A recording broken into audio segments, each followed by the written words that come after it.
Santana Ferreira, eu sou quilombola e sou bolsista desse projeto. O projeto se chama Quilombo Literário e que é um presente na vida de todas nós, né? De todos aqui presentes, que nos traz uma alegria nas sextas-feiras. Esse encontro, ele acontece todas as sextas às 18 horas, cada dia com mais, cada sexta com mais gente, né? E hoje, especialmente, nós vamos estar falando sobre memória e ancestralidade. Então, funciona assim: a gente lê um conto, né, escolhido pelo professor Rodrigo, que é quem pensou esse projeto, e onde eu e o Éder somos bolsistas, e o conto é partilhado. Cada pessoa que se sentir à vontade lê um parágrafo. Nós temos hoje como convidada a Ivana Delfino, e eu e o Éder trouxemos como surpresa, tomamos a liberdade de convidar a nossa Iá Sandrali, como nossa ancestral maravilhosa e que nos representa e nos agrada com a presença dela. Então, essa é uma das surpresas. A outra surpresa eu não vou poder esperar para mostrar, porque é uma lindeza. Ó, que nós ganhamos. A equipe ganhou e uma das nossas convidadas está sempre conosco. Acho que ela já até faz parte do nosso grupo aqui, né? Da nossa equipe, que é a Marielda, que produziu. Olha que lindo, Rodrigo e Éder. Então, eu não consigo abrir aqui. Consegue ver, Rodrigo? Que lindo. Eu consigo, Karina. Lindo, lindo. Sim, sim. Tu Muito viu que legal. lindeza? Uhum. Ela nos presenteou. Bah, Que que lindo, maravilha. né? Uhum. Então, Gratidão. se alguém quiser encomendar, depois ela vai estar fazendo aí uma propagandinha das artes dela. E acho que a gente tem mais uma surpresa hoje, né, Rodrigo? Tu quer falar? Eu comecei a gravar aqui e bloqueou minha câmera. Eu tô usando um outro programa, tá? Então, infelizmente, não consigo abrir. Não sei se alguém quer fazer Anunciar. isso. Mas então o Éder se apresenta E e temos as outras novas bolsistas também, Karina. Estão diz iniciando agora, quantos né? dias aí. Tá, eu vou me Eu vou apresentar pedir para as rapidamente, gurias então, depois se Karina. apresentar, então, também. Tá bem. Rapidamente, porque vai ser um encontro muito emocionante. Já é, né? Ele já está emocionante. Meu nome é Ed Ribeiro Fonseca, eu sou quilombola, né? Sou do quilombo Voiuvira, aqui em Pelotas. Eu sou agroecólogo, né? Me formei agora uns 2 meses atrás na FURG e eu faço parte ainda desse projeto que é o Quilombo Literário, que é um projeto maravilhoso, né? O meu ciclo ele está terminando como bolsista, mas eu vou ficar como eu gosto, né? Desse Quilombo Literário, ele virou um filho para mim e para a Karina, né? Era isso. Eu então vou anunciar a próxima surpresa, né, que nós temos conosco hoje, a autora do conto, né, que é a Idália Fernandes. Bem-vinda, Idália. É um prazer enorme, eu estou emocionada, assim, quando eu vi ali no grupo, eu fiquei, nossa, é um prazer enorme que vocês estejam conosco. Eu acho que, viu, Ivana, quanta surpresa. Eu vou pedir para as outras bolsistas se apresentarem. Eu não canso de dizer que o Quilombo Literário é um presente para nós, né? Que nos transforma a cada dia. E aí eu acho que a gente lê o conto e tu te apresenta e fala um pouquinho do conto, pode ser, Idália? Não tenho como negar nada para vocês diante desse presente. O presente está sendo todo meu, surpresa boa, desde da metade da tarde que eu estou pulando aqui de alegria. Maravilhosa. Trouxe até uma galera comigo também. Ah, que Um prazer. lindo. Então tá. A Mariela, por favor, Mariela, abre a câmera e te apresenta. Boa noite. Boa noite. Meu nome é Mariela, eu sou moradora aqui do Quilombo da Coxilha Negra de São Lourenço. E eu estou cursando agroecologia, estou no 3º semestre e agora entrei para a equipe do Quilombo Literário como bolsista.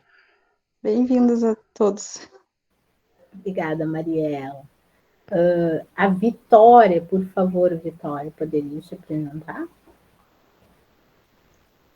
Boa noite, meu nome é Vitória, eu tenho 19 anos e eu estou cursando Letras Português na FURG aqui de São Lourenço. Eu entrei no projeto porque eu faço parte do Centro de Escritores da minha cidade e é uma oportunidade de trazer esses escritores novos para conhecimento deles também. Obrigada. Obrigada. Fechei meu meu microfone. Obrigada, Vitória. Rodrigo, quer falar alguma coisa? Bom, então, né, pedir licença e também a bênção a Iá, Sandra Lee, agradecer pela presença mais uma vez, a Ildália e também a Ivana, né, a Ivana que aceitou nosso convite muito de pronto, né, a partir da pessoa do Éder, e a Ildália que foi uma surpresa, né, muito legal, assim, saber que chegou a ti, né, tá sendo a primeira vez que a gente tem a presença, né, de uma das escritoras. E a gente já está fazendo, quantos que a gente já leu? Eu acho que em torno de 15, 20 contos, né, mais ou menos. Sempre dos Cadernos Negros, e aí eu queria só reforçar, ela mostrou a capa ali, né? Cadernos Negros número 36, foi, de onde a gente retirou esse conto. E falar muito rapidamente, depois eu deixo para te apresentar melhor e complementar, Eudálio. Esse livro, esse volume dos Cadernos Negros é de 2013, né? Então já tem um tempinho aí, mas dizer que a nossa escritora de hoje é mulher negra, Dália, educadora por escolha, apaixonada pelo espaço mágico e emancipatório da sala de aula, mãe de Cauê Paranã, sua maior e melhor obra, em parceria com Robson Paranã, e soteropolitana por merecimento. Literatura negro-brasileira para Iudália é a cura para o banzo e o fortalecimento, o alicerce e inspiração para seu processo de construção identitária como mulher negra. Escreve para descobrir as pessoas que habitam dentro dela, para conhecer suas histórias, aprender com elas e tentar livrar-se do banzo, para amortecer a dor que a constitui, para simular a vida.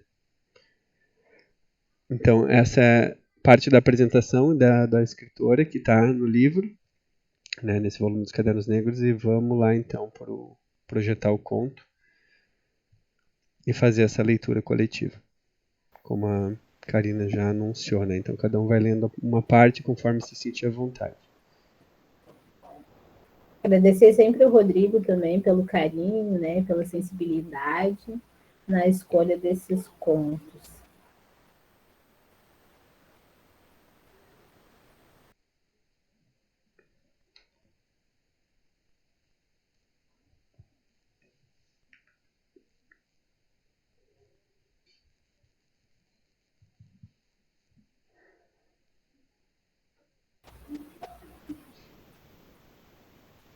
Usina de Sonhos, Idália Fernandes.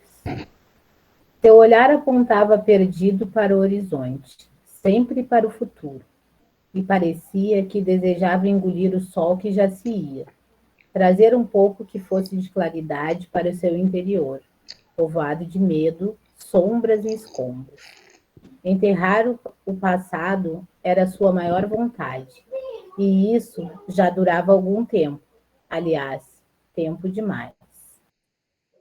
Dormia cheia, molhada de esperança e expectativas. Acordava vazia e seca de planos e metas. Assim, ia empurrando os dias da sua esturricada existência.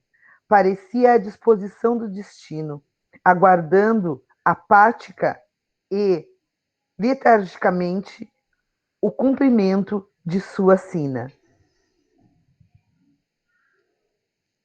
Até conhecia formas de burlar, adiar e protelar o destino. Sua avó, Dona Firmina, antes de partir para o Orum, tinha-lhe passado muitos ensinamentos. Iebo. Eram tantos e para diversificados fins que foi preciso anotar muitos deles, para não ser ludibriada pela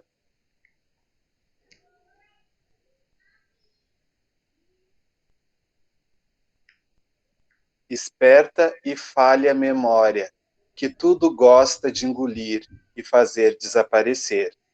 Não tinha certeza se desejava ou até mesmo se deveria ou ousaria fazer uso desses conhecimentos ancestrais tão infalíveis a tantas luas e eras, como diziam os donos da terra, os caboclos e encantados.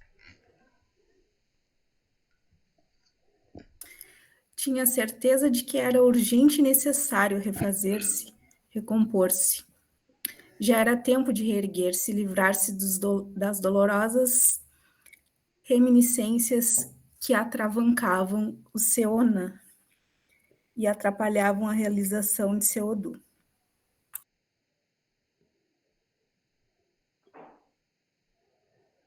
Passou muito tempo desacreditando de si. A crença era de que tinha perdido tudo, inclusive a capacidade de sonhar. Dera poder demasiado a alguém, e na sua ausência e partida, a sensação era de que nada lhe restava, nem mesmo vontade e força para viver. Durante um sonho, ou assim acreditava, encontrou-se com Dona Firmina. A matriarca a relembrou de sua missão em terra, a de passar adiante os conhecimentos ancestrais deixados por suas mais velhas, tanto as trazidas do velho continente africano, quanto as que aqui nascidas. O círculo não poderia nem deveria ser quebrado.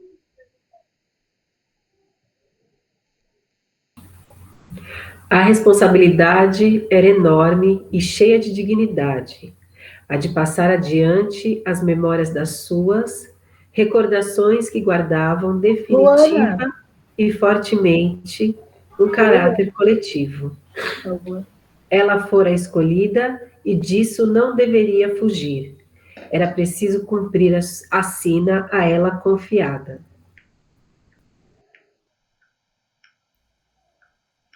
A avó viera em sonho relembrá-la de sua importante missão. Era preciso assumir o comando, que há muito fora usurpado e equivocadamente utilizado. As senhoras, donas dos pássaros que moram nas 7 árvores, não a deixariam esquecer o compromisso existente. Elas sabiam e saberiam cobrar.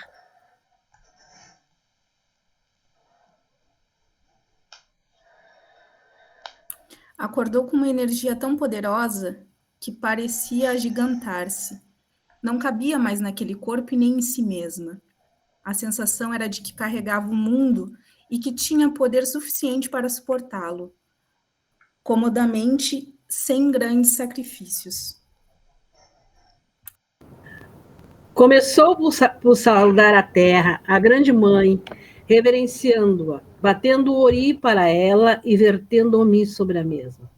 Em seguida, deixou um pouco do próprio Egé pingar sobre ela também. Pronto, estavam iniciados os trabalhos. Naquele momento, naquele mesmo dia, acharia o local adequado e permitido para abrir uma editora.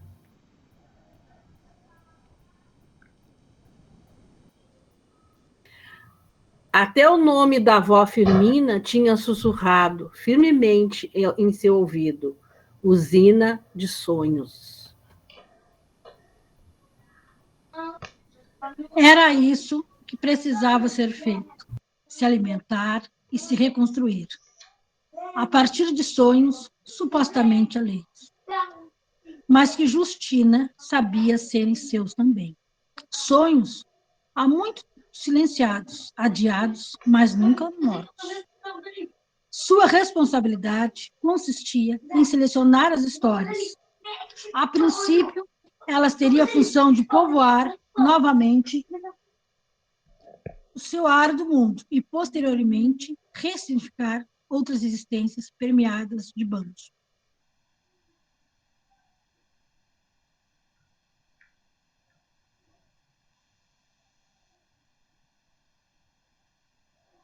Assim o fez, tornou-se editor na usina, só negras, com suas específicas lutas. A cada amanhecer, Justina retroalimentava, se dignificava e se agigantava com suas histórias das suas irmãs, ora as lida com avidez e pressa, ora com calma e cautela, mas profundamente sentidas. Aprendera a se respeitar e a amar a partir dos sonhos das suas irmãs, que se tornaram seus também.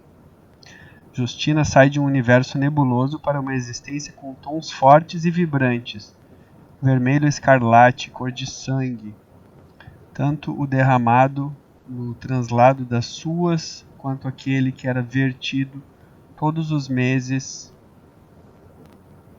por elas também. Tributo pago à Mãe Terra.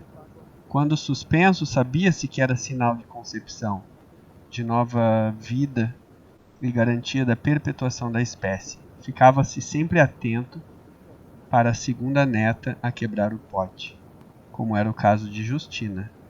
Essas eram as herdeiras.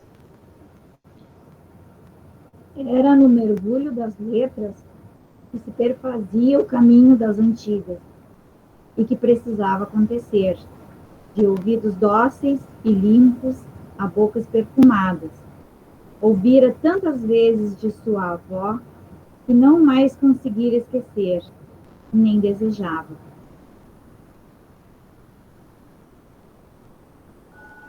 Justina sabia que à medida que passava para o papel, muito doce a ser, se ia, uma vez que o emir, o hálito divino evaporava, mas não se perdia, se fazia necessário. Então, nos tempos de hoje, registrar, pois a cabeça pouco guardava.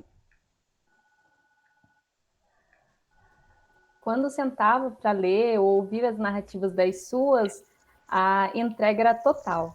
Mergulhava fundo e se permitia conhecer diferentes mundos e dimensões, diversas múltiplas imagens, espelhos e construções estético-identitárias.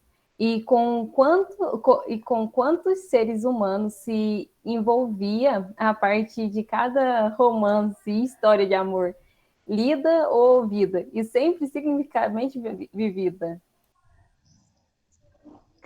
Decidira não mais sair desse mundo, quer fosse das histórias narradas oral ou presencialmente, quer fosse dos manuscritos a ela confidenciados e entregues. Moraria até o final dos seus dias na ficção, na força, na beleza e na determinação existente na escrita de suas iguais. Se ela for escolhida como portal, que assim fosse. Os manuscritos negros femininos lhe restituíram a vontade e o significado da vida. Completa estaria agora e para sempre. Para que servia o dinheiro, se não para realizar sonhos e desejos? Esse era o seu precioso destino, se alimentar de sonhos para concretizá-los.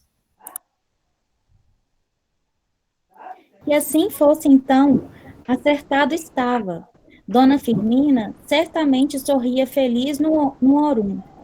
Dos escombros e solidão para o voo, para o infinito. Já decidira, abriria uma filial na Nigéria e contrataria aquela linda moça Sherazade para gerenciar a sua usina de sonhos.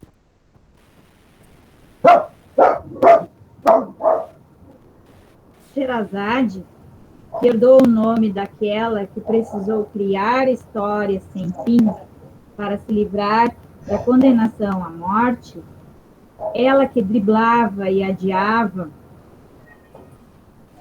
a morte,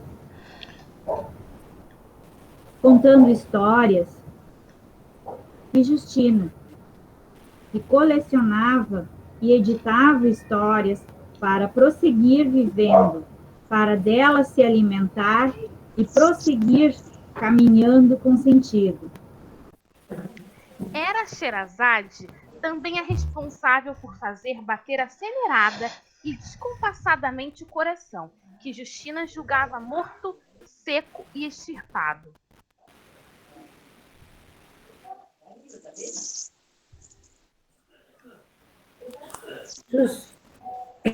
Justina com sede de histórias e Sherazade com dom de contá-las. Contava para adiar a morte. Justina colecionava para continuar vivendo. A tampa e a panela, a fome e a vontade de comer, o sapato velho e o pé torto. A combinação sempre sonhada, agora real. Agora encontravam a completude, ainda que fosse temporária. Por que não? Quem é mãe? A inteireza, a partir do encontro, a princípio relegada a um recatado afeto e admiração mútua, e com o tempo dando vazão a um intenso ardor provocado pela Quem, paixão. mãe? Ô, mãe. Éder, teu microfone.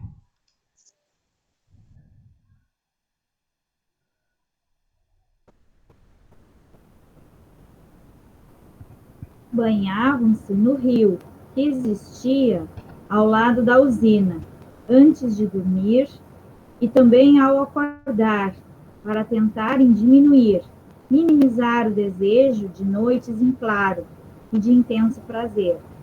Sherazade contando histórias e Justina as ouvindo, atenta e prazerosamente. E lá se ia o tempo voraz, e as jovens idealistas, fazedoras e realizadoras de sonhos alheios, que também eram seus. Porém, bastava os olhares se encontrarem para esquecer tudo mais e deixarem o incêndio tomar conta delas, e nem mesmo o rio era suficiente para aplacar tal desejo.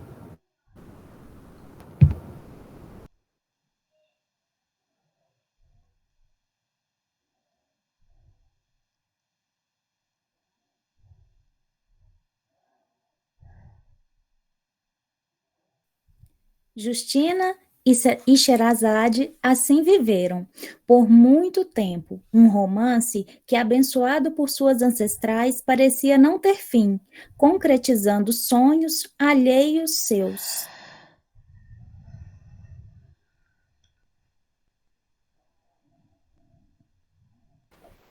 Que lindeza, hein? Pessoal? Ai, meu coração. Bom, chamamos para se apresentar e comentar o conto a nossa querida convidada Ivana Delfino, irmã da nossa parceira Vível, né?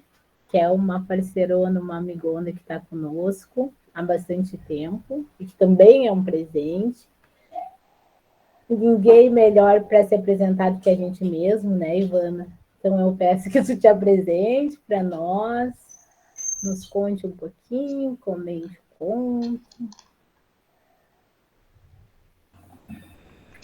Olá, gente. Uma ótima noite para vocês. Eu peço licença a Gô para entrar nesse espaço, a bênção e a Sandra Lee, a bênção mais velhas, mais velhos, a bênção meus mais novos, minhas mais novas e meus iguais e minhas iguais. Eu já começo com uma ritualidade que fala da nossa ancestralidade, né? Eu acho que esse espaço aqui, por ser um quilombo, também já é uma emanação, uma realização baseada nesse princípio da ancestralidade, né? Quero agradecer a Éder pelo convite, obrigada, Éder.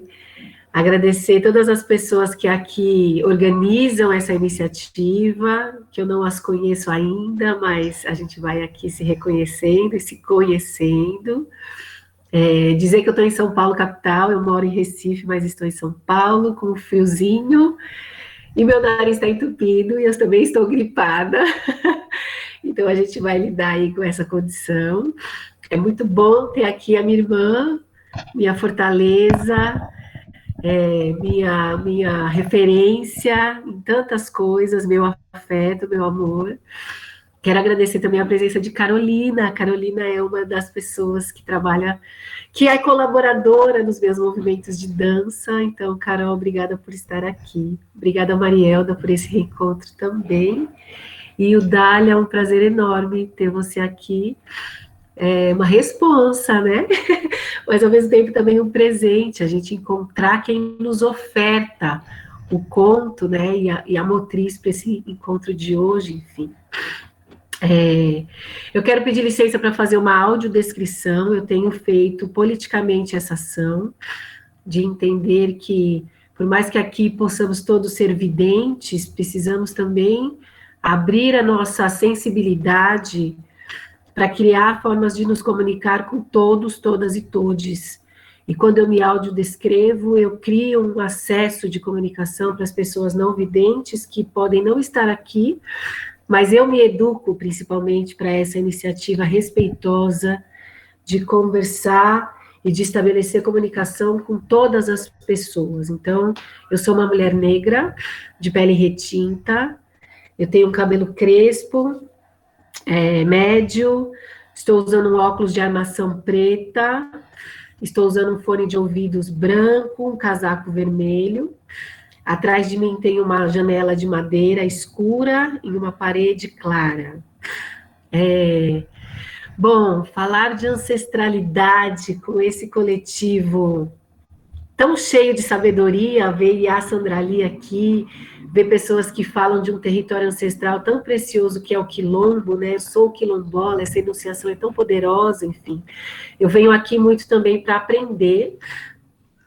Eu sou uma artista da dança. A dança, assim como o Dália fala que escreve para acessar a potência ancestral, para se curar do banzo, para fortalecer a sua existência no mundo, dançar é a minha rota para esse mesmo lugar. Eu sou uma artista da dança, eu sou uma docente da dança, uma arte educadora, então eu também acredito muito nesse espaço poderoso das salas de aula e das trocas de ensino-aprendizagem. Eu sou uma trabalhadora da arte e da cultura em um país onde isso é algo totalmente secundarizado e desvalorizado, e é assim que eu me enuncio também politicamente, com esse lugar de me dizer trabalhadora dessa área, que muitas vezes é dada como menos importante, dentro das diversas produções de conhecimento que a gente faz todos os dias, nas nossas micro e macro ações.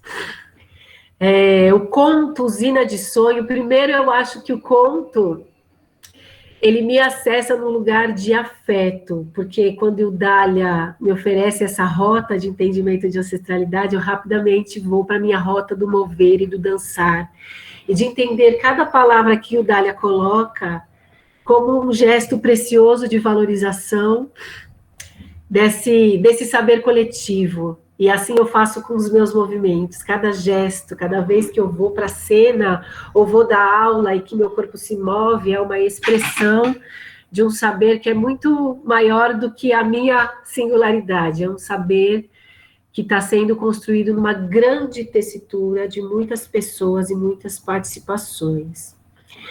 Eu acho que o Dália me presenteia com várias visões de ancestralidade como vitalidade, como forma de encontrar uma força poderosa de agir no mundo, que é coletiva. Eu acho que isso é muito precioso. Ancestralidade como nutrição dos nossos sonhos, dos nossos desejos, das nossas querências, que muitas vezes são abafadas por um contexto que não nos favorece como pessoas negras nesse território brasileiro, e ancestralidade como possibilidade criativa, que é isso que eu faço muito na minha dança. Essa ancestralidade, ela é sempre reinventada a cada gesto, a cada criação, a cada colocação do meu movimento no mundo. Então, ancestralidade como possibilidade de criar, mas um criar que é responsável, porque está, sim, conectado a uma série de saberes que são constantemente nutridos pelos que estão aqui, mas dos que estão aqui nunca desconectados dos que estiveram. E dos que estão presentes também, porque nós somos essa continuidade, né? Eu fui pensar o que eu poderia partilhar aqui, fiquei pensando alguns caminhos, mas eu acho que quando o conto fala da importância de sentir, a importância de colocar o que sentimos com as coisas que aprendemos, que experienciamos, que visitamos, eu acho que é importante dizer tudo isso que me move enquanto sentimento e sensação ao ler o conto, né? Pensar essa ancestralidade como uma partilha de sentidos, como uma partilha de significados, como uma partilha de afetos, né? E de valores que são simbólicos, mas que também são materiais, porque falam de como a gente faz as coisas no mundo, né?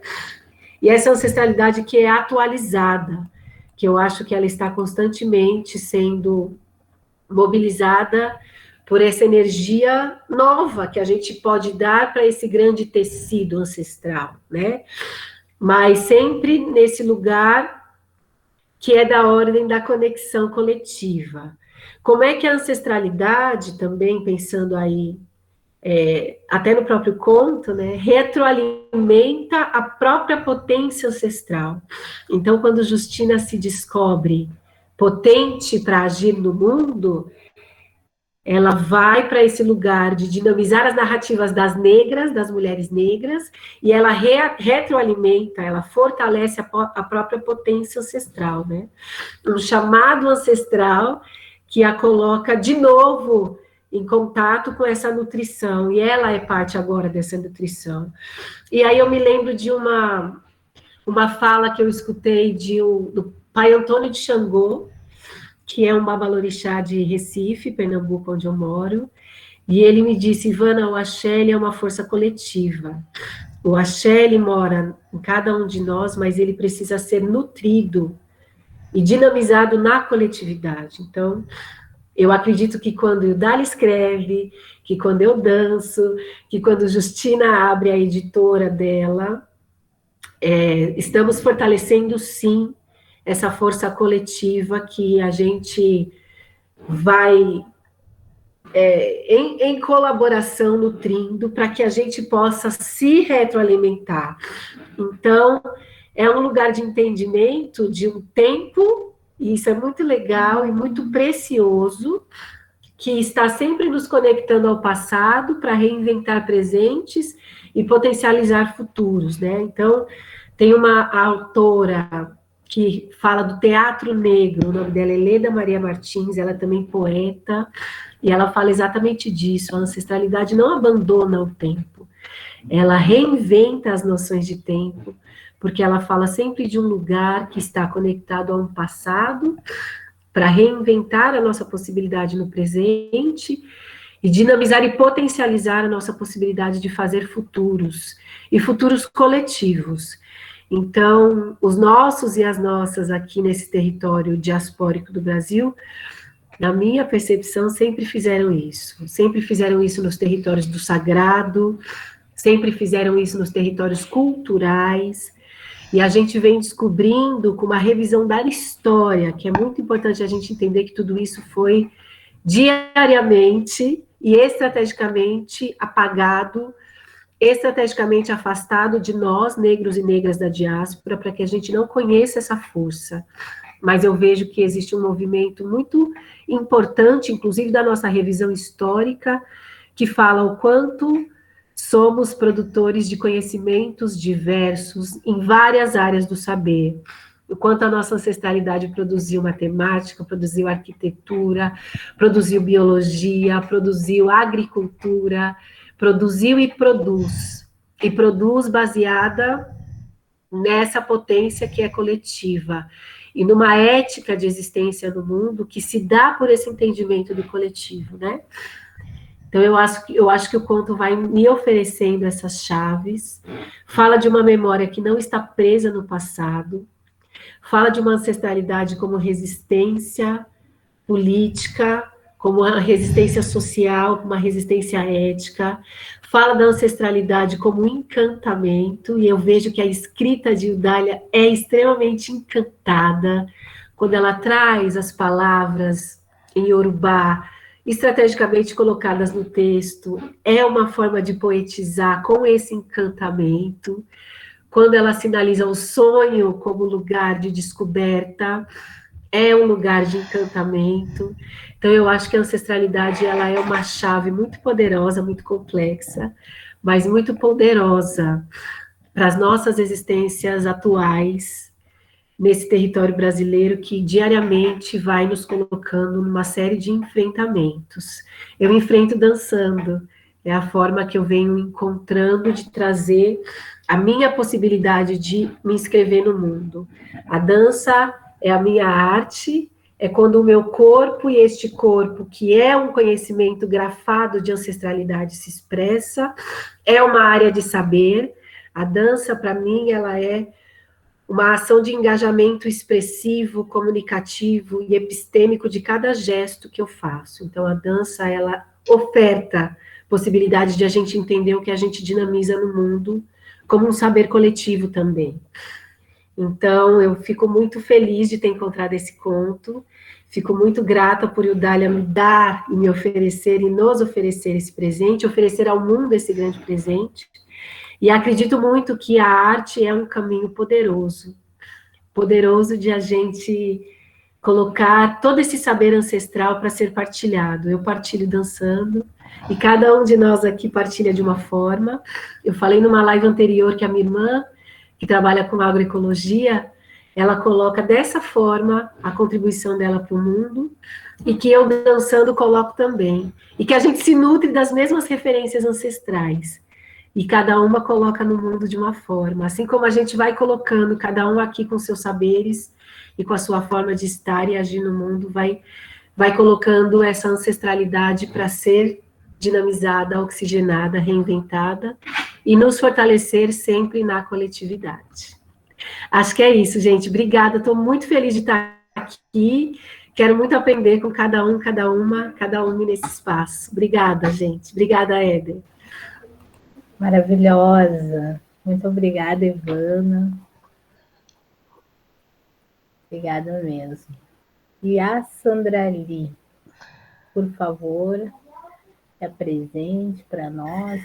Então, nos fale sobre esse conto. Quero começar aqui me saudando a Ori de cada uma, de cada um, e pedir, né, que a senhora e o senhor do dia, né, consiga nos trazer cada vez mais comprometimento com o saber, com a arte de viver e com essa, né, essa mulher maravilhosa, né, que nos presenteia com esse conto, que é mais do que um conto. Na realidade, esse conto nos traz algo de nós mesmas, algo de nós mesmos, tá? Porque é como se fosse um espelho que cada um de nós se vê refletido nele. Então, eu sou Iá Sandra Lee, sou Ialorixá, sou psicóloga, sou especialista em criminologia, sou servidora pública com muita honra. Adoro dizer isso, que eu sou servidora pública, porque ser servidor público é realmente isso, servir à comunidade, ao público. Isso se traduz nos nossos projetos, né? No meu projeto mítico, que é um projeto mítico social e político. Sou filha da dona Tule, sou mãe da Winnie e da Iana, sou vó da Virgínia, e na minha vida social e política, hoje estou secretária executiva do Conselho do Povo de Terreiro do Estado do Rio Grande do Sul, única instância com essa característica no Brasil, e sou secretária-geral do Conselho Municipal do Povo de Terreiro daqui de Pelotas, onde, né, assentei o meu terreiro.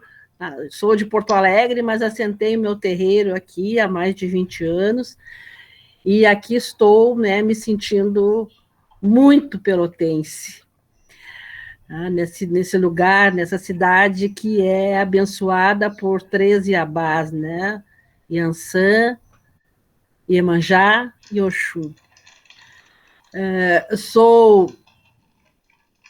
Sou militante, ativista, sou militante antirracista, sou feminista, faço parte do coletivo O Melhor de Cada Uma, aqui em Pelotas, e sou uma das coordenadoras da setorial de combate ao racismo do Partido dos Trabalhadores aqui em Pelotas. Bom, são tantas coisas, né, em que esses nossos corpos transitam pelo instituído e pelo aquilo que a gente mesmo vai criando, na medida em que, a cada momento, nós vamos nos relacionando com outras pessoas, e que faz com que a gente se torne cada vez mais radicalmente amorosa.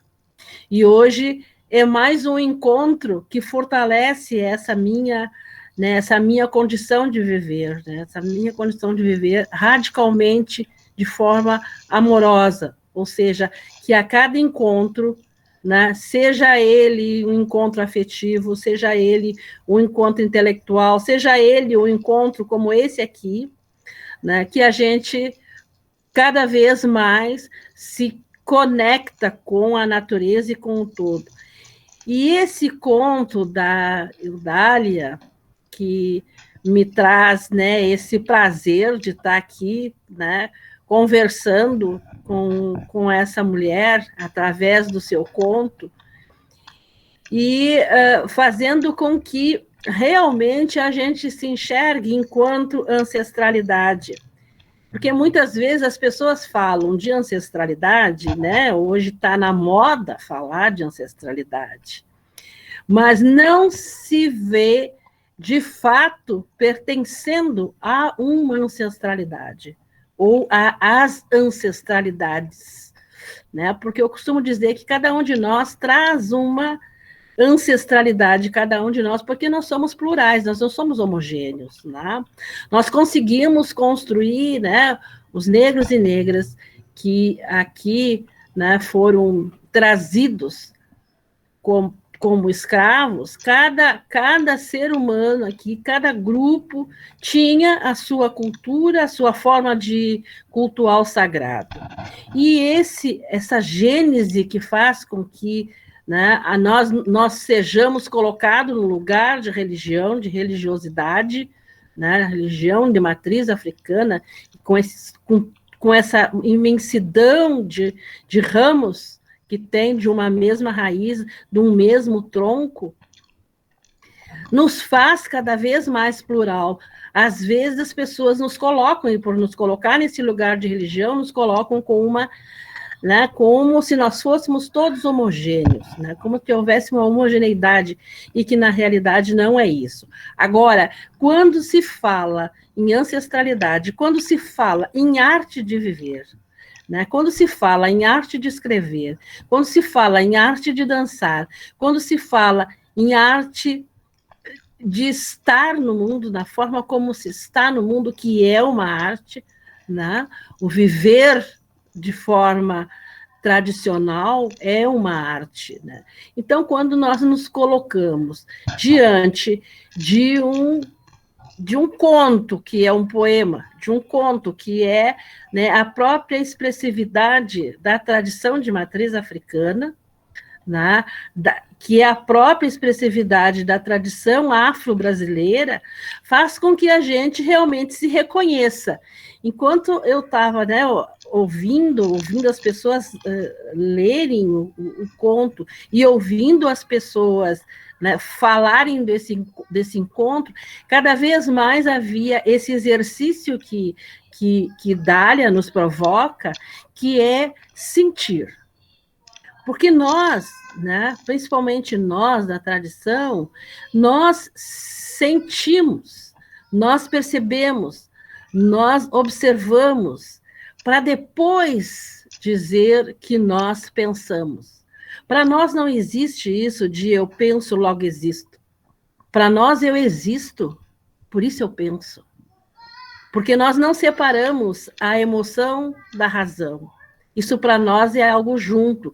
E por isso esse conto, ele traz presente essa preciosidade que é fazer esse movimento.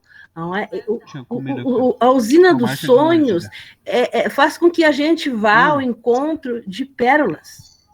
Pérolas que são de várias matizes, vários adornos, mas que são processadas, né, por essa concha madre, translúcida, firme, segura. Não deixa ele ver, né, o pacotão. Do pensamento dessa mulher, do pensamento dessa poetisa, dessa contadora, né, que garante toda uma estrutura metodológica que entrelaça saberes, que entrelaça vivências, que entrelaça resoluções positivas. E essas pérolas, elas vão se conectando, né? Vão formando esse fio que, muitas vezes, ele nos transmite aquele ensino-aprendizagem. Porque, como a gente sempre costuma dizer, muito antes de haver a transmissão, né, ensino-aprendizagem nas escolas, existe a transmissão ensino-aprendizagem nos terreiros, nos quilombos, nas comunidades tradicionais. Então, é esse encontro sagrado, né, dos compartilhamentos, da circularidade que se enuncia nesse conto, né, da usina, o próprio nome, né, usina de sonhos, ou seja, usina daquilo que nós temos como um potencial para ser realizado. E todos nós temos isso, né? Somos todos filhos de Exu, né, que nos abre na sua encruzilhada, que nos coloca nessa encruzilhada, para que nos possibilite vários caminhos, né, vários caminhos, e que estamos aqui para escolher, por exemplo, se queremos ou colocar o nosso dom muito mais vinculado, né, à escrita, ou muito mais vinculado à dança, ou muito mais vinculado às intelectualidades, né, modernas, enfim, mas que também isso, né, muito antes dessa intelectualidade, há o saber tradicional, há a forma como pais e mães, né, avós, nossos ancestrais, vão passando o conhecimento, e isso faz, inclusive, com que a gente enuncie, né, a forma como a natureza une todos os seres vivos, que passam por todas as situações, mesmo aquela situação dramática do banzo. Isso também faz com que a gente se reconecte a essa ancestralidade, né, que fez com que nós criássemos um equilíbrio, né, um equilíbrio resiliente de encontro de corpo, de alma, de mente, com esse eixo propositivo que a Idália coloca, né, nesse conto, né, que há, quer dizer, esse sonho vai se juntando com outros sonhos, né, com outras vivências, mas que faz com que seja na realidade, uma única vivência, né? Uma única esperança e uma única experiência, né? Que é a experiência de todos, né? De todos os seres humanos, mas especificamente aqui, né? Nesse conto, faz com que a gente se enxergue, e nós, mulheres negras, muito mais, né? Porque fala de duas mulheres, fala desse amor, né? De duas mulheres que se encontram nesse sonho e que abrem outra perspectiva de formação da amorosidade, de formação de como é que vamos dizer, essa janela que é a usina, ela abre novos horizontes, novas experiências, essa experiência pessoal que é fluida, né, através da percepção, da sensação e da ação, ela vai se reestruturando, né, vai se alternando e sendo aprimorada nessa arte de escrever e de cultuar o cuidado de si através do outro. Então, isso foi assim o que mais me chamou a atenção nesse conto, e até quero puxar um pouco a orelha, né, do pessoal que me chamou assim, né, e eu disse, não, mas agora o que eu faço?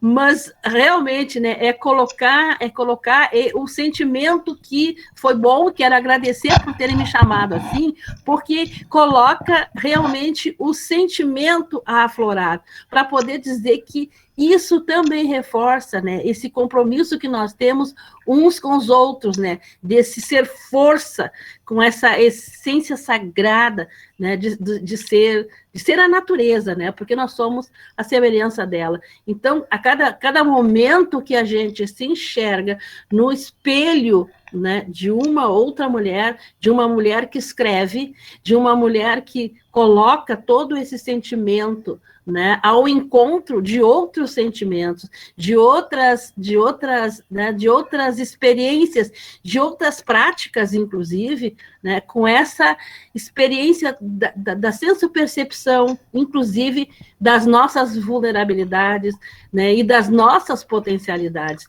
que são inerentes a esse estado mítico, né, que eu digo, esse estado mítico de nascer, de viver, de morrer, enfim, de perceber-se enquanto corpo, e esse corpo que reage a um conto, né, da mesma forma que reagiria se tivéssemos aqui conversando sobre a nossa experiência real, né?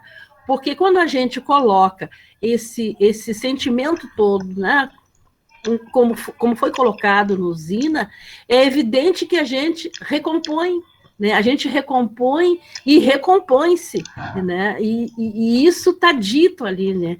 De uma forma primorosa, né? Onde se faz esse encontro da natureza com o sagrado, né? E com esse sagrado ancestral, com esse agregamento mítico, né, de todos os seres vivos, não vivos, com animais, vegetais, enfim, essa vivência, né, não precisava ser colocado ali mais do que foi colocado, porque esse mais faz com que a gente se coloque por dentro do texto, né, por dentro do conto também, né, porque a gente é afetado, né, a gente é afetado por esse conto que tem um eixo, né? Ele tem um eixo cósmico que também nos faz autores dele, né?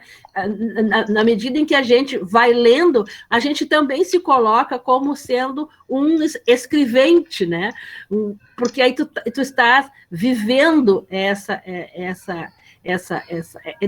escrita, conectando-se com aquela, sabe, com aquela unidade existencial, né, que sempre vai buscar o equilíbrio, né, da perfeição absoluta, da gente tornar-se aquilo que a gente é, né? Então, escrever, né, cantar, dançar, enfim, poetar, sabe, estudar, é uma arte, né, e eu fico muito feliz por estar aqui, né, junto com uma artista, com as artistas, né, com as artistas aqui, e com os artistas também, né, da gente poder estar apreciando, né, aprendendo a utilizar esses recursos, né, de forma a cada vez mais fazer essa interconexão, que é exatamente isso.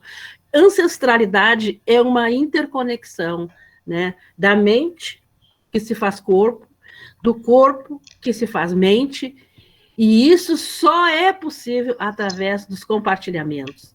E que bom, né, de poder estar aqui, podendo compartilhar com essas mulheres maravilhosas, com esses homens maravilhosos, né, e poder estar virtualmente mesmo, né, te mandando um abraço, Eudália, muito obrigada por ter nos presenteado com esse conto, e, enfim, né, para mim, é um presente. Obrigada. Maravilhosa, Sandra Lee, muito obrigada. Eu não falo muito da Iá Sandra Lee, porque eu sou fã dela, né? Então, eu não falo muito, mas muito obrigada.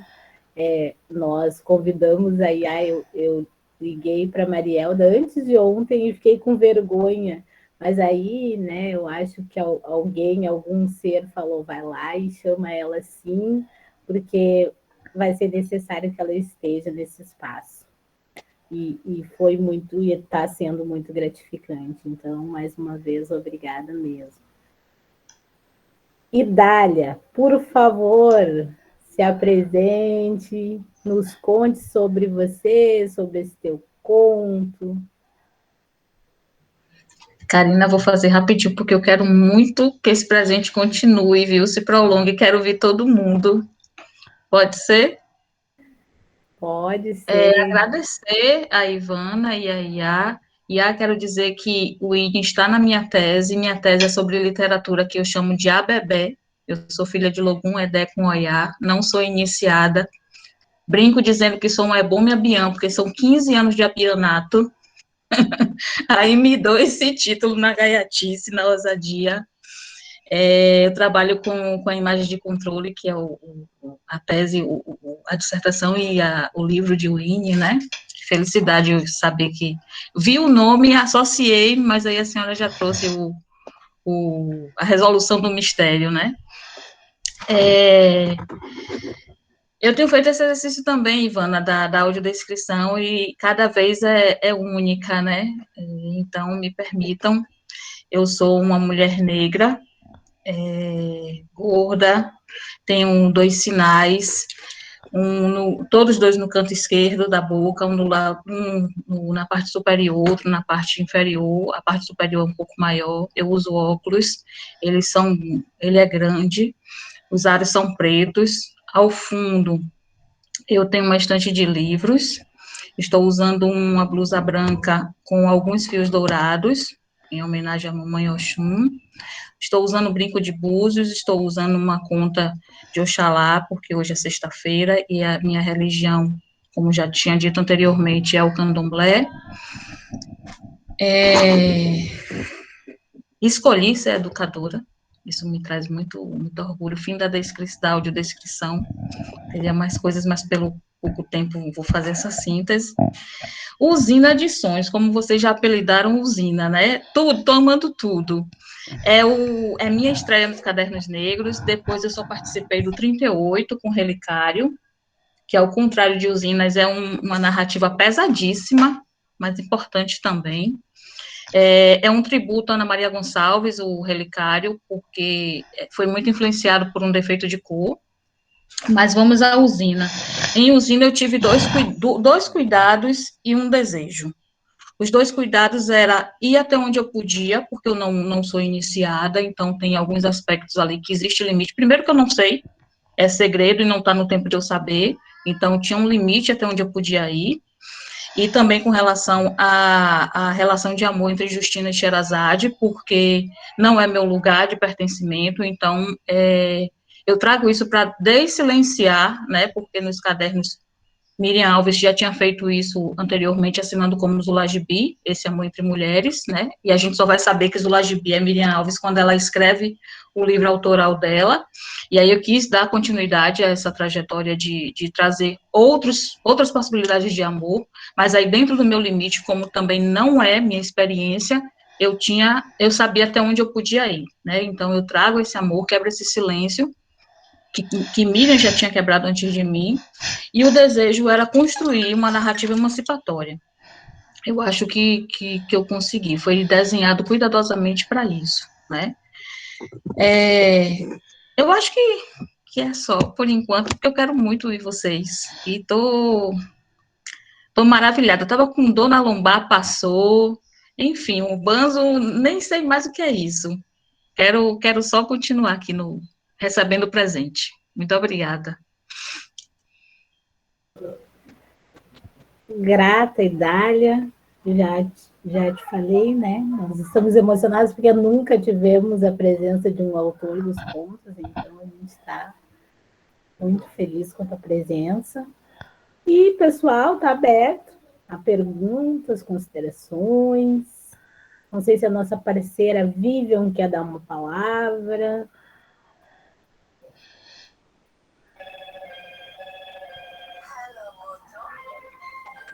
Arielda. Ué, tá todo mundo quietinho e ninguém quer falar hoje? Por favor, não nos envergonhem. Essa história da autora presente intimida, né? Na próxima vocês não contam. Eu vou falar, então. Boa noite a todas, todos e todes. Prazer enorme estar aqui, como sempre, neste quilombo. Prazer enorme em estar aqui com a Ivana, com a Idália e com a Yassandra Lee, né? Não sei se é a presença, Idália, que nos faz ficar quietinhos, ou realmente é a emoção de ouvir as falas que vocês trouxeram. Eu sou Marielda Barcelos Medeiros, hoje estou aqui com o cabelo preso, trançada, estou utilizando uma blusa preta, com fones de ouvidos brancos e brincos vermelhos na orelha. Atrás de mim está uma parede laranja e uma outra parte de uma outra parede branca. Seguindo a mesma linha, dizer que este conto realmente nos reconecta. E como ouvir esse conto, com certeza, assim como fez bem para mim, fez bem para a grande maioria que aqui está. Por quê? Porque traz, sim, como disse a Iá na fala dela, um pouco de cada uma de nós, independente do espaço em que nós estamos. E num primeiro momento, quando a gente começou a ler o texto, eu me impactei, sim, com a sabedoria que esse texto traz e uma sabedoria que nos faz pensar na nossa presença, né? E eu digo nossa presença ancestral, porque, como bem disse a Ivana, é dos que já vieram antes, é da gente poder pensar o passado, o presente, a gente tentar reconstruir o futuro. E me fez lembrar do dia 30 de março deste ano de 2021, em que eu faço a minha qualificação de tese de doutorado. E essa minha qualificação de tese de doutorado, ela traz como título Pelotas Pequena África. Territorialidade negra a partir das festas black. E isso me fez me reconectar com essas 3 mulheres que a Iá também citou na fala dela, né? essas mulheres que constituem essa cidade. E eu, logo no início, eu coloco Odoiá, grande mãe, amorosidade que habita em mim, me identifiquei, me reencontrei. Por que eu coloco isso? Porque, para além de falar desses territórios, eu falo de territórios presentes nessa cidade, né? Cidade que foi uma cidade escravocrata, que teve seu desenvolvimento a partir das charqueadas, e que a gente sabe que os negros que vieram para cá não vieram porque eram fortes, porque eram sadios para trabalhar nessas charqueadas, mas sim vinham para cá porque era uma forma de punição. Porque a maioria dos negros rebeldes vinham para cá. Vamos puni-los. Vamos mandar eles lá para o sul do Brasil, para eles lidar com charque, com sal, e fazer parte daquele espaço onde o frio é muito cruel. Esse era o pensamento. E aí, quando eu começo a abertura dessa minha tese, salvando a grande mãe, isso me faz me reconectar com esse território, com as pessoas que passaram por esses territórios aqui nessa cidade, com as pessoas que hoje estão e as que poderão vir, né? Porque há algo que, se eu não me engano, foi a Conceição Evaristo que disse, e eu tenho isso, sim, muito forte. Um dia tentaram nos eliminar, outro dia tentaram nos matar e continuam tentando nos matar. Mas nós somos tão fortes que nós resistimos. Mas nós somos tão fortes e resistimos porque, com certeza, cada um de nós, mesmo que inconscientemente, carregamos, como bem disse a Sandra Lee, e a Ivana também trouxe isso muito presente na fala dela, nós estamos a todo momento conectados, reconectados com essa ancestralidade que é numa dimensão maior, e talvez por isso, no nosso dia, no nosso cotidiano, a gente não a perceba, mas ela está aí, presente, né? E faz parte das nossas ações, né? E de tudo aquilo que a gente constitui como forma de poder continuar existindo. Então, Eudália, muito obrigada, assim, gratidão do coração por este teu conto, pelas palavras da Ivana e pelas palavras da Iá Sandra Lee. Eu acho que a presença de vocês aqui e as palavras que vocês nos trouxeram neste momento só nos fortalecem, e nos fortalecem tanto que talvez seja isso que nos faça calar, porque com certeza a emoção bateu em cada um de nós a partir do texto e a partir das falas e das reflexões que vocês trouxeram. Gratidão às três, gratidão a esse quilombo que eu tenho como do meu coração, como espaço que eu pertenço, porque isso também nos faz falta, espaços que a gente possa se sentir pertencente. Gratidão.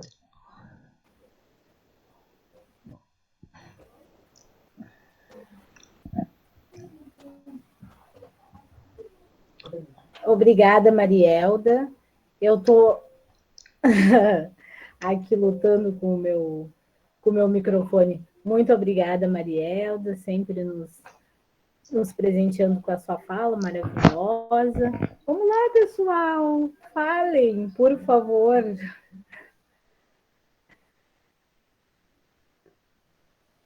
Podem levantar a mãozinha aqui, se quiserem. Luana, tu quer falar um pouquinho? O pessoal tá com vergonha hoje.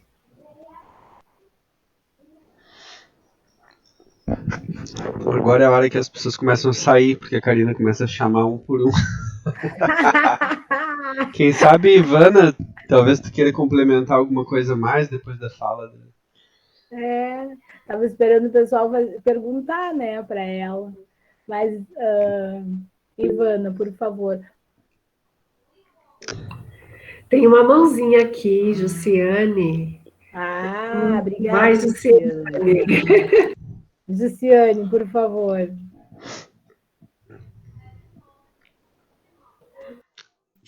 Boa noite a todos, a todas, a todes, né?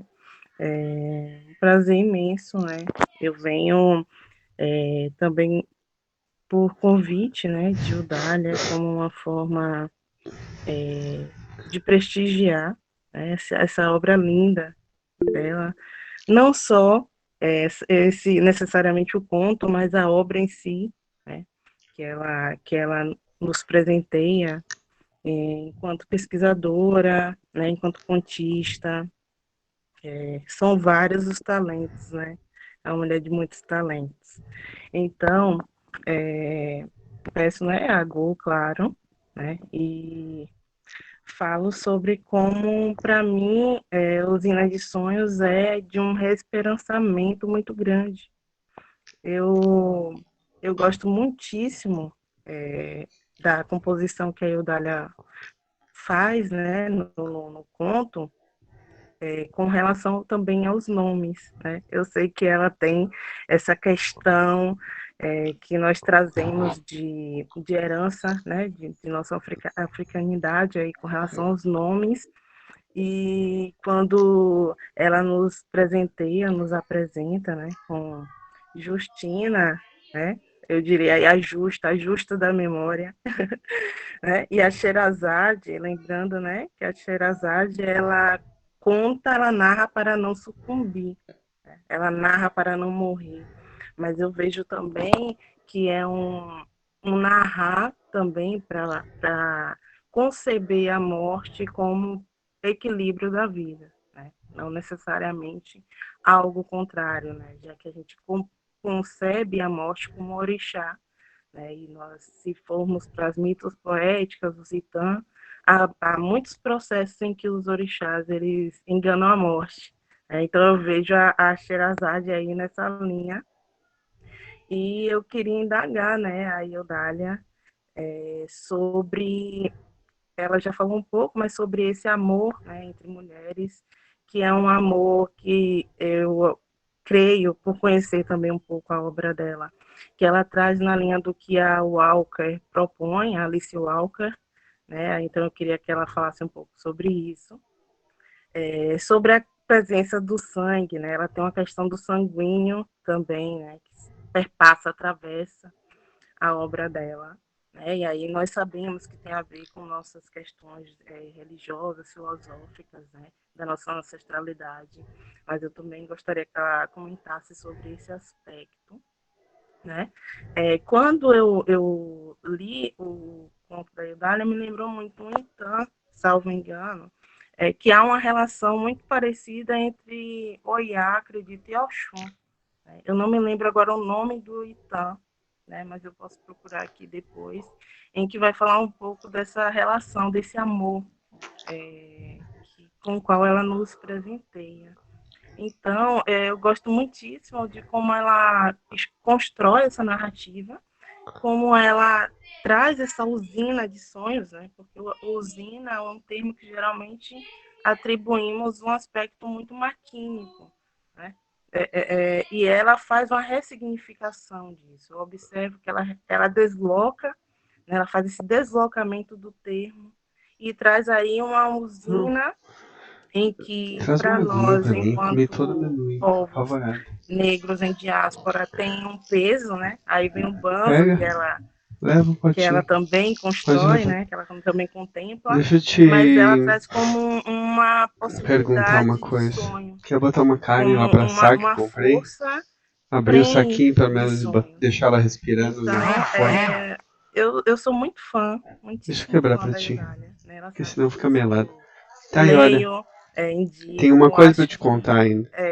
essa proposta de estarmos aqui hoje, né, constituindo essa gira, não enquanto corpos, né, presentes, mas também como essas potências, né, dentro do axé, aí, de uma perspectiva de Exu, que seria espiralar, né? Então é uma roda, é uma gira. E eu agradeço muito, né, pela oportunidade de estar aqui com vocês hoje, construindo essa rede, né, constituindo essa gira, Eu tenho que ir lá para falarmos buscar o da obra controle lá no desse Cedro, Ori, né, desse Ori tão abençoado e que merece, depois de do fato, quilombo. ser contemplado, ser aí alimentado, né, que o alimento também é a palavra, também é essa contemplação. Então, eu agradeço muitíssimo e deixo aí registro essas questões, esses avanços e recursos que eu digo que a Eudália tem no texto dela, né? Tem avanços e recursos de memória, de águas, né? E eu deixo aí, inscrevo essas questões para que ela fale um pouco. E abrindo também, né, para os demais que tenham se sentido evocados, tenham se sentido também chamados, né, para essa roda, essa gira, essa espiral. E agradeço muitíssimo. Obrigada. Obrigada, Jussiane. Foi uma pergunta para a Idália. Então, por favor, Idália, responda. Provocações. Jussiane é uma grande poeta. Jussiane vai estar, eu não sei se eu posso dizer, tem lançamento até o final do mês. Jussiane foi premiada pela Quitempo com uma novela, que é um gênero pouco trabalhado ainda por nós, Amortalhamento. Ela escreve como uma forma de costurar a roupa fúnebre dos pais, que faleceram um pouco antes da pandemia. Me permita, amiga, o compartilhamento. E até o final do mês vem Bebê Novo, vem Umbílicos, que é de poesia, primeira mão, a gente ainda não tinha tornado isso público. É uma amiga que o doutorado me deu, pesquisa cinema negro e pesquisa Exu, mas são pesquisas, ainda que paralelas, distintas. O humanismo de Alice Walker, né, que algumas pessoas estão traduzindo como mulherismo, eu prefiro deixar no original mesmo, que é o amor entre mulheres, né, independente se isso vai culminar em sexo, em cama ou não, é outra questão, mas que é esse amor incondicional que nós temos uma pelas outras. Ele está, assim, não só em usina, mas em tudo que eu faço.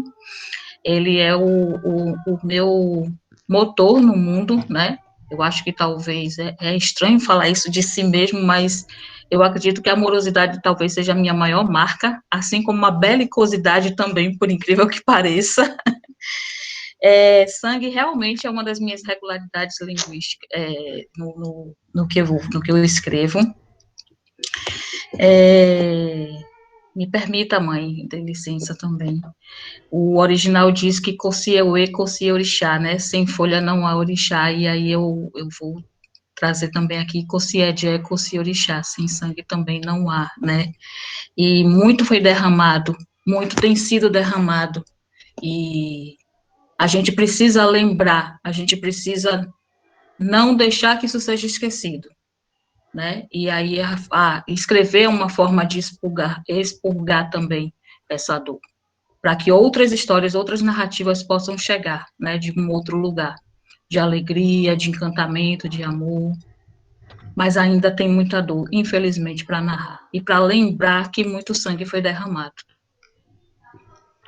Brevemente é isso. Obrigada, Idália. Mais alguém? Eu acho que tem uma questão no chat, mas você convidou a Ivana para a roda de novo. Convidei. Permanece convidada. Convite aceito. Ouvindo essas falas que vêm aqui, vão transversalizando e costurando também a tessitura, né? Eu partilho um pouco do que o Dália fala, de que essa escrita de amor e belicosidade nesses tempos atuais, ou essa minha dança de amor e belicosidade, enfim, né, uma música de amor e belicosidade, uma expressão de amor e belicosidade, ela é necessária porque eu venho entendendo, e como não poderia deixar de ser, as violências seculares que nos atravessam. Eu acho que é bem importante dizer que, dentro desse projeto de nação que o Brasil tem, a gente é levado a descobrir a potência da ancestralidade de forma muito tardia. Isso é um processo que eu tenho visto em muitas pessoas, inclusive em mim. Eu danço desde os 6 anos, eu me movo e coloco esse meu corpo negro para dinamizar saberes, arte, expressividade, movência desde essa idade, profissionalmente desde os 17, mas eu tenho entendido que o meu mover é ancestral há uma média de 6 ou 7 anos. E isso transforma a minha forma de dançar, transforma e me potencializa para entrar no ambiente acadêmico e disputar narrativas lá dentro com o meu fazer. Então, essa potência ancestral, e aí eu estou falando de ancestralidade por todas aquelas óticas que a gente já veio dinamizando, a ancestralidade que é vitalidade, que é resistência, que é encantamento, que é saber, que é luta, é uma perspectiva muito recente para mim. Me entender como uma mulher negra que pode, coletivamente, tomar de conta desse saber e colocar para ser a minha ação no mundo é uma coisa muito recente. E eu acho que nós estamos secularmente afastados dessas potências, estrategicamente por esse projeto de nação. Nós estamos secularmente desvitalizados, nós estamos secularmente colocados nesse lugar do banzo, né? Então, esse espaço, por exemplo, para mim, é uma fortaleza. Como quando Marielda fala, eu sinto que aqui eu tenho pertença, isso é muito poderoso. Porque quando eu saio daqui, essa pertença me nutre para todas as coisas que eu vou colocar nos meus fazeres no mundo, enfim. Então, eu agradeço, Dália, por nos falar dessas facetas que temos que assumir nas nossas existências, mas agradeço também porque o encantamento não foge de nós. Por mais que nós saibamos que precisamos lutar, a gente sabe, como alguém colocou no chat, que o coração e o amor é um motor poderoso para que a gente possa fazer este mundo outro, para nós, nas nossas singularidades, mas nunca na nossa individualidade, porque a nossa conexão é parte da nossa força, né? Acho que é um pouco isso. Eu estou muito embebida, assim, pelas coisas que estão acontecendo. E vou também ficar aqui disponível para escutas e aprendizados e trocas. Ia, por favor, nos brinde com as tuas considerações. Então, bom, e ainda saber que a Eudália está estudando imagens de controle, nossa, é a mesma coisa que dizer assim, tá no mundo, tá no mundo, né, quando uma potência como Eudália, né, estuda lá o que o meu fruto produziu, né, meu fruto INE aí é de muito luxo, é de muito luxo, né? É de muito luxo para essa mãe aqui. Mas, enfim, né? Eu quero saudar um pouco, assim, e falar um pouco da forma como a Eudália trabalha o mito. Porque a gente vai lá e vê, né? Ou vê e ouve, e se encanta com o texto, né? Não só com esse texto, mas com os textos, e a gente vê que ali está o mito está ali, mesmo que ela não faça referência direta ao mito, o mito está ali. Mas esse mito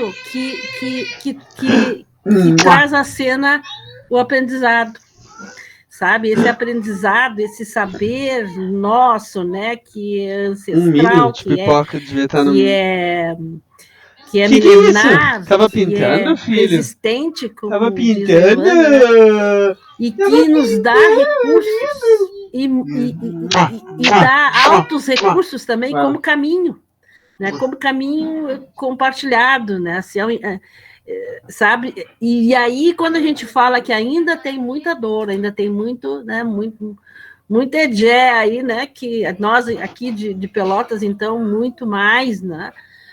Em função de que aqui era o lugar que vinham para cumprir um castigo, né? Ou seja, vinham para o inferno, como eles diziam. Então, também a escrita da Eudália, ela também traz um encontro da cura desse processo, sabe? Esse processo senso-perceptivo que eu trago, né? Do corpo, alma, mente, né? Que vai nos dando esse retorno, né? A nossa origem mítica, né? Porque um mito para nós é muito mais do que trabalhar, por exemplo, na versão da mitologia africana, por exemplo, da mitologia grega, por exemplo, da mitologia, enfim, das outras mitologias, né? Porque para nós um mito ele explicita o nosso estar no mundo. Não, filho. Né? Dói. Ele te dá um retorno da nossa origem, né? E dá um retorno da origem do conhecimento, né? Porque a gente sabe, né, que a África é o berço da humanidade e portanto, né, a origem do conhecimento, a origem dessa necessidade intrínseca do saber, né, de saber, de conhecer-se, de ser pessoa, de se descobrir como, sabe, como coautor dessa ação da natureza, né, da criação da natureza. Então, essa forma como a Eudália faz de colocar o mito ali, a gente vai atrás, né? Tanto que a gente... Bom, mas tem um mito que conta isso, né? Tem um Itã para nós, né? Em vez de mito, Itã para nós que conta isso, que faz. Então, essa forma de colocar faz com que também a gente se perceba, né? Como elemento que converge para esses encontros, né?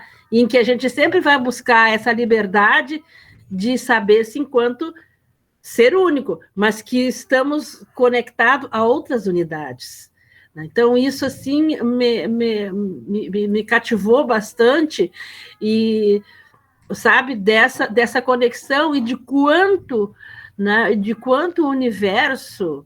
Né, esse universo que faz com que todos nós sejamos únicos, né, do quanto esse compartilhar de experiências, e mesmo as experiências traumáticas ou não, elas fazem com que a gente reaprenda a olhar para esse corpo, né, para esse corpo que é um exercício do cotidiano, né? E a Idália vai fazendo isso nesse processo todo, né? Imagina, se só nesse conto a gente consegue perceber nisso, imagina né, a obra toda, como dizia, né, o conjunto da obra, né? Que o conjunto da obra é a própria Idália, né? Então, e que a própria Idália somos nós próprias, sabe? Então, esse sentimento, assim, de que mesmo a gente tendo em determinados momentos sido esfacelados, né? Sido esfacelados enquanto corpo, enquanto corporeidade, enquanto espírito, mas nós nunca fomos enquanto coletivo. Enquanto coletivo, a gente se vê em cada um, né? Nos que foram, nos que estão, nos que virão, e isso faz com que toda a genética humana ela esteja visível, né? Mesmo que, como no nosso caso, fomos estruturados, né, por uma violência, né, que nos deixou numa cadeia de medo e de, muitas vezes, sensação de impotência, né, e que, às vezes, gera aquela crença da não possibilidade de poder ser feliz, mas que quando a gente trata da questão daquilo que nós somos, né, que nós temos, essa arte, essa potência de fazer com que as nossas dores, os nossos sucessos, as nossas escrevivências, como diz Conceição Evaristo, né, se transforme nessa, sabe, nessa potência e essa capacidade que vocês têm, principalmente o pessoal aí, né, esse pessoal mais jovem, que está... Não, os mais jovens sou eu, esse pessoal menos, né, com menos tempo, que conseguem jogar para dentro da universidade e transformar, sabe? E transformar a visão, embora ela tenha sido... Né? Ela ainda é pequena diante da grandiosidade que são os nossos saberes, que são os nossos conhecimentos, que são as nossas experiências, mas vocês estão conseguindo fazer isso com uma radicalidade, sabe? Uma radicalidade com um respeito e um rigor no nosso princípio maior, que é a oralidade, que é de, sabe, que é de abençoar, né? Que é de abençoar. Então, eu quero aqui, né, já deixando assim minhas considerações, porque eu vou precisar sair, estou entrando numa outra reunião, mas dizer para vocês que eu fico muito grata por ter, né, conhecido e reconhecido, porque ao estar junto com cada uma e com cada um, eu me reconheço, né? Eu me reconheço naquela Sandra Lee lá atrás, né? Naquela Sandra Lee lá atrás, que, bom, não fez outras caminhadas, né? Fez outro caminhar, mas que hoje é reconhecida, né? Reconhecida no sentido de que, bom, a gente não lutou em vão. A gente não lutou em vão, né? A gente não deu sangue em vão. A gente é isso. A gente é tudo isso, é toda essa potência espraiada por esse Brasil imenso, né? E que bom, né? Que bom que é mais um encontro que a gente tem, mais uma conexão que a gente tem lá com Salvador, né? Lá com São Paulo, através de vocês. Muito obrigada pelo convite, gurias e guris, e estamos aqui para o que deve a qualquer momento, pode me chamar, mesmo que seja assim, de última hora eu venho, eu dou um jeito, né? Espalho para cá e dou um jeitinho de estar aqui. Muito obrigada mesmo, e muito obrigada pelo reconhecimento, né? E que Oxum as abençoe e os abençoe. Que assim seja. Nós que agradecemos, e ver só, né? Como a Oxum foi que te trouxe, né? Para escutar essa notícia maravilhosa que a gente escutou agora, né? Que coisa interessante e bonita. Eu acho que eu vou chamar a Idália. A Idália, tu tem uma pergunta ali. A Rosemary pergunta como foi que tu descobriu o talento da escrita, e te convido para as considerações finais, porque infelizmente nós estamos nos encaminhando para o final do encontro. Eu não posso deixar de mencionar e agradecer a presença. Eu vou falar de quem eu estou vendo aqui, mas eu sei que tem mais gente, tá? Me perdoe que eu não mencionar. Ana Kézia, minha querida, minha fã número 1, minha presidenta. Eu escrevo para ela, antes de tudo, é para ela. Depois vem todas as demais. Ana Paula, Verônica, Roberta, Ju, que já comentei, as pessoas do meu grupo de pesquisa, de estudo de leitura, o ABB. É limitado aqui a tela, eu não consigo ver todo mundo, mas quero agradecer a presença de vocês e o apoio na vida, né? Não é só... Vocês sabem o quanto eu sou resistente para estar aparecendo nas redes, né? Nesse formato ainda é mais tranquilo, mas quando live, nem pensar. Fujo mesmo desse refletor e desse, não vou chamar de abebé, não, é desse espelho. Deixa eu só recordar o nome dela. Rosimeire. Certo. Eu escrevo desde sempre, mas não literatura. Eu lembro, quando você fez essa pergunta e eu li, a primeira coisa que veio na cabeça foi meu pai, sempre ausente, mas dessa vez ele estava e me iniciou nos estudos. A gente tinha uma coleção enciclopédia Barça em casa, que agora ela é virtual, né, e era uma riqueza ter isso, né, era um marco para minha época, uma cinquentenária, né, recém-feita. Fiz em janeiro, 50 anos. E aí ele trabalhava com segurança patrimonial e me pedia para copiar uns verbetes e me dava o equivalente hoje a R$5 por cada verbete.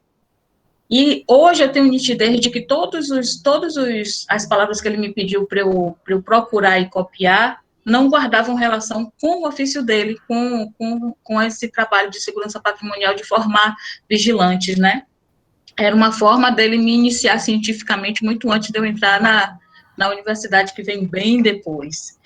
E de lá para cá eu gosto muito de escrever, eu gosto muito de ver minha letra no papel. Eu me emociono muito quando eu vejo a grafia de Carolina Maria de Jesus, que é meu grande farol, meu grande abebé, ainda que não seja a minha sujeita de pesquisa na tese. Minha sujeita de pesquisa na tese é Toni Morrison. E aí foi um pulo para ser a leitora que sou, voraz, né, faminta mesmo, e essa escrita que é compulsiva, mas não literária. A literária nunca foi confortável para mim, ainda não é o lugar de gozo, não é o lugar que eu aposto e invisto. Eu gosto de escrever sobre a escrita literária das minhas, aí sim. Esse é o livro que eu quero publicar, dos melhores textos que eu já escrevi sobre a escrita das minhas. Foi muito decisivo estar aqui hoje.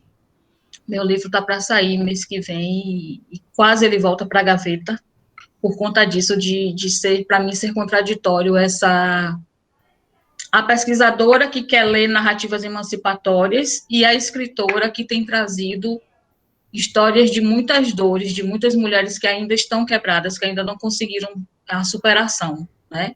E eu fico nessa luta de não querer agregar anexar esse legado ao que eu estou construindo como teórica e crítica. Mas por hora é o que tem, por hora é o que há, e a recepção de vocês só me mostram que assim como a Ana Kézia me lembra todos os dias que eu tenho um compromisso com essa escrita, e se elas chegaram dessa forma, elas precisam ir ao mundo sim, circular sim, e assumir aí o BO que vier, ficar nua mesmo, e a recepção que vier, ficar de pé e saber que é responsabilidade política mesmo, é isso. Não sei se respondi, acho que sim. Escrevo desde sempre, mas literatura de 2013 para cá, e foi num sonho. Eu acordei e corri para escrever, não foi essa, foi a primeira que eu escrevi, está aqui, no último a ser publicado por enquanto, da editora Malê, Olhos de Azeviche, que eu aqui está chamando de transmutação, mas no original era... não vou lembrar agora. Mas é alguma coisa com Fênix, não recordo agora mais o título original. E veio em jorro mesmo, e isso eu falo no próprio conto, dessa história, dessa história que chega nesse formato. Obrigada. Obrigada, Idália. Venha lançar o seu livro aqui no nosso Quilombo Literário. Olha que eu venho. Venha. Nós vamos ter 2 lançamentos de livro, da Marielda e o teu. Ivana, querida, gratidão por ter aceitado o convite, convido para as considerações finais. Obrigada, eu que agradeço estar aqui, quero estar muito de cadeira cativa nesses 2 lançamentos, estarei.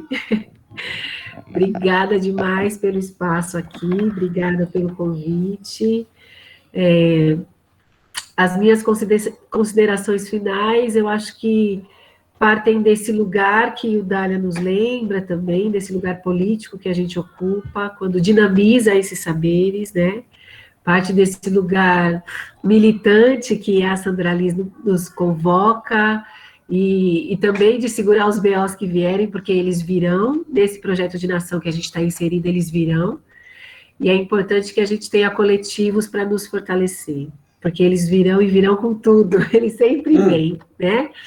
Eu estou também no ambiente acadêmico, eu faço mestrado em artes cênicas na UNB, eu questiono as histórias oficiais das várias artes, no meu caso da arte da dança, quantos personagens negros e negras fazem o dançar nesse solo brasileiro, e são totalmente eclipsados por uma história que sempre copta, sempre é protagonista, mas nunca nos dá o que nos é de direito, nós não estamos pedindo nada. A nossa contribuição é fundante e basilar para o que se produz nesse país, e é necessário que reivindiquemos os espaços que ocupamos. Então, eu estou lá reivindicando nesse território, nesse espaço que ocupo, na minha área de atuação, na minha área de saber, ao mesmo tempo encantando e criando danças a partir desses saberes tão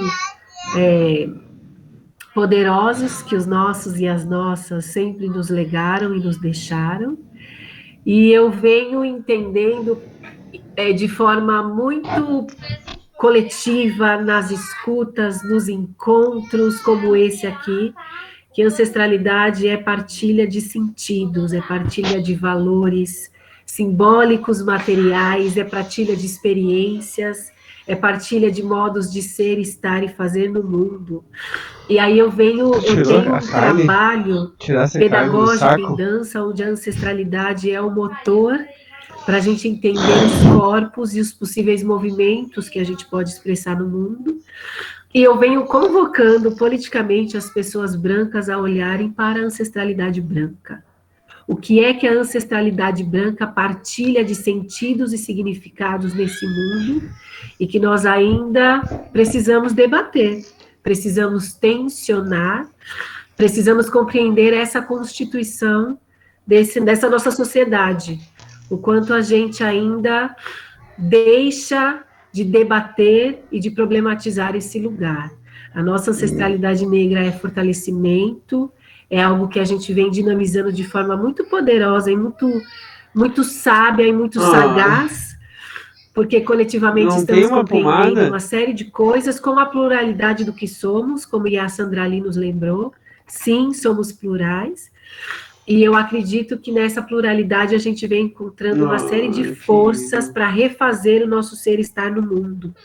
E convoco as pessoas brancas a também olharem suas ancestralidades como partilha de sentidos, de significados, não só como linhagem genética, para que a gente possa refazer esse mundo para todos, todas e todos nós. Precisamos urgente assumir essa missão, essa necessidade. Obrigada, gente. Um beijo. A gente que agradece. Mais uma abelhinha me soprou aqui, que tem mais uma pessoa aqui que vai lançar um livro, né? E a Sandra ali vai lançar aqui no Quilombo também. Não sei se ela caiu. Gente, então, acho que ela caiu. Muito obrigada por esse encontro. Obrigada pelo conto, obrigada pelo acolhimento, pela troca, né, de saberes. E até a próxima. Se vocês quiserem entrar, tá ali no chat, ó. Nós temos um grupo no WhatsApp, onde a gente anuncia os nossos encontros, os contos, as convidadas. E só agradecer mesmo. Tá, tem mais uma coisa para dizer. E aqui tá, ó, o trabalho da nossa companheira. Quem quiser adquirir, enviamos para todos os cantos do país, R$10. É só chamar e pedir, tá bem? E muito obrigada, é isso. Até a próxima. Gratidão. Tudo de bom, pessoal. Tchau, tchau, gente. Boa noite. Tchau, tchau, pessoal. Boa Gratidão a noite. todos aí. Boa noite, muito obrigada. Obrigada, ótima noite. Um beijo. Boa noite, tchau. Boa noite. Boa noite, gente. Beijo. Beijo grande. Se cuidem, se vacinem, usem máscara.